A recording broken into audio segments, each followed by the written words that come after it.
yi comme nuñ leen koy waxee saa su ne tey ci bisu Ama bi fekk dañ fi ay mag fekk dañ fi ay kilifa fekk nañ fi ku nekk képp koo xamante ne namoon ngeen ko rek tey wuy si nañu Ama Baldé tey nag ñu fekk fi suñu papa nuyu nañ la. fay naa leen bu baax. yaa ngi si jàmm bu baax.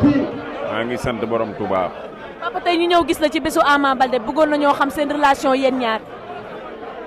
waaw Ama de xanaa muy mbokkum taalibe rek waaw ñu taxawal bis bi ñun waxtaane sëñ Touba mooy sunu adduna ñu taxawal bis bi woonu téléphone wax nu initiative bi nu jël ñu waxanteeg ñoom tënk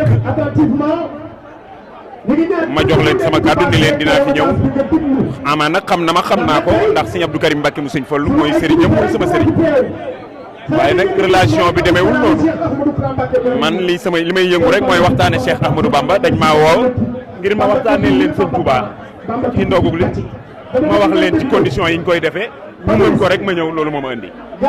tey nga ñëw fekk Ama di jeune feesal fi nga xamante ne mooy Pikine lan nga koy ñaax. waaw xam nga loolu am na leen lu gàtt lu ci am mooy nit ñi bi leen yàlla moomee ba noppi da leen a bàyyi kenn ku nekk nga libre moom sa bopp bu fekkoon ni dëkkandoom yi nekk fii ci Pikine wanu leen lim leen war a wan wala succès mbaa tur tax mu wan leen ginnaaw wala mu wan leen duma seen morom bu leen wooyee duñ ñëw asgor ku ko cof mu rat loolu kese la.